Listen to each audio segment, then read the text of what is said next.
আসসালামু আলাইকুম। আজকে আমরা এমন একটা সিনেমা নিয়ে কথা বলব যেটার প্রতিটা পদক্ষেপে রয়েছে মৃত্যু, আপন মনে সারানোর বেদনা ও ভয়ঙ্কর সিনেমা। তো চলুন শুরু করা যাক। প্রথমে দেখতে পাচ্ছি একটা বাচ্চা সুটকেসের নিচে পড়ে মারা যায়। তার মা অনেক কষ্ট পায় এবং সে বাচ্চাটাকে বের করার চেষ্টা করে। তার বাচ্চা আলমারির নিচে পড়েছিল। সে কী করবে কিছুই বুঝতে পারছিল না। সে অনেক চিৎকার করছিল এবং আলমারি সরানোর চেষ্টা করতেছিল। এরপর দেখা যায় বাচ্চাটি মারা যায় এবং তার মা অনেক কষ্ট পায়। তার মা পরের দিন রাস্তা দিয়ে যায় এবং দেখতে পায় সেই আলমারিটা তার সামনে দাঁড়ানো। হঠাৎ করে আলমারিটা পড়ে যায় এবং দেখতে পায় ২টা মহিলা সেখানে দাঁড়ানো আছে এবং তারা ২টো ভূত। হঠাৎ করে একটা গাড়ি যায় এবং সব কিছু গায়েব হয়ে যায় এবং তার স্বামী তার সাথে অনেক চিল্লাপাল্লা করতে থাকে। সে মনে করে তার সেই সন্তান হারানোর জন্য সে দায়ী। এরপর সে তার সন্তানের কবরস্থানে চলে আসে এবং কান্নাকাটি করতে থাকে তার সন্তানকে নিয়ে।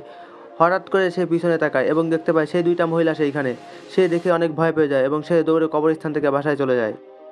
এরপর সে একজন কবিরাজকে তার বাসায় আনে এবং বলে তার সব সমস্যার কথা এবং কবিরাজ একটা থালে পানি রাখে এবং সেখানে সে জাদু মন্ত্র করতে থাকে। এরপর সে সমস্ত কালো জাদুগুলো দেখতে পায় যে কীভাবে কী হচ্ছে। তখন সে তাকে বলে এর পিছনের আসল রহস্য, যে এই সমস্যাগুলো তার বাপের বাড়ি থেকে হচ্ছে। সে তৎক্ষণাৎ তার বাপের বাড়ি চলে যায়। সে তার অসুস্থ শাশুড়িকে সব কিছু বলতে থাকে। হঠাৎ করে তার শাশুড়ি কান্না করে দেয় এবং তাকে সব গল্প খুলে বলে আসলে ২টি মেয়ে ছিল, তার বাবা তাদেরকে হত্যা করে। তারাই এখন ভূত হয়ে চারিদিকে ঘুরে বেড়াচ্ছে এবং তাদের মৃত্যুর প্রতিশোধ নিচ্ছে। এরপর দেখা যায় সেই মহিলাটা সেই পুরনো বাসায় চলে এসেছে যেখানে তার ২টা মেয়েকে হত্যা করা হয়েছিল। সে আস্তে আস্তে তার ঘরের ভিতরে যায় এবং দেখতে পায় সমস্ত ঘরে রক্ত দিয়ে ভরা। সে অনেকটা ভয় পেয়ে যায়, চারিদিকে শুধু রক্ত আর রক্ত ছিল। এরপর সেই বাচ্চা মেয়ে দুটি তার পিছনে চলে আসে কিন্তু সে কখনো বুঝতে পারে না। সে একটা খাট দেখতে পায়, খাটের কাপড় উঁচু করে দেখতে পায় সেখানে একটা মৃত পুতুল রয়েছে। সে ওইটাকে হাতে নেয় এবং আয়না থেকে পিছনে সেই ২টা মেয়েকে দেখতে পায়। সে অনেক ভয় পেয়ে যায়। হঠাৎ করে সেখানে অনেক বাতাস হয়, সে দৌড়ে বাইরে চলে আসে। এরপর দেখা যায় তার বাবা তার সন্তানের কবরের পাশে বসে আছে এবং তার হাতে রিভলভার। সে আত্মহত্যা করার চেষ্টা করছিল কারণ সে মনে করে তার এই সন্তান হত্যার জন্য সে দায়ী। এরপর সে তার রিভলভারটি তার গালের ভিতরে নেয় এবং সে গুলি করে দেয় এবং সে তৎক্ষণিক জায়গায় মৃত্যুবরণ করে।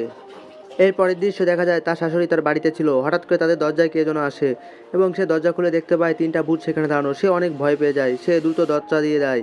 এরপর দেখতে পায় সে তার বিছানাতেও একটা ভূত দাঁড়ানো আছে। সে অনেকটা ভয় পেয়ে যায়, সে কী করবে কিছুই বুঝতে পারছিল না। হঠাৎ করে সে চিৎকার করে ওঠে এবং সেখানে তার মেয়ে চলে আসে এবং সে সব কিছু খুলে বলে তাকে। এরপর সে বাসায় আসে এবং অদ্ভুত একটা আওয়াজ শুনতে পায়। সে ঘরের ভিতর যায়, দেখতে পায় অনেকগুলো মহিলা সেখানে দাঁড়ানো আছে এবং তার সন্তানের কবরের পাশে তার নিজেরই আত্মা দাঁড়িয়ে আছে। সে অনেক ভয় পেয়ে যায় তার সামনে তার নিজের আত্মাকে দেখে। এরপর সে সেই কবিরাজের কাছে চলে আসে এবং ওই পুরনো বাড়ি থেকে পুতুলটা সে নিয়ে এসেছিল সেটা কবিরাজের কাছে দেয়। কবিরাজ সেটা খুলে দেখতে পায় আসল কাহিনী। সে তখন বলে এই আত্মাগুলো খুব ভয়ঙ্কর, এটাকে কোনোভাবে থামানোর উপায় নেই। এই আত্মা সবাইকে মেরে ফেলবে, তার মৃত্যুর প্রতিশোধ নিবে। এরপর দেখা যায় তার মা তাকে পানি দিতে আসে এবং সে হঠাৎ করে কিছু একটা অনুভব করতে থাকে।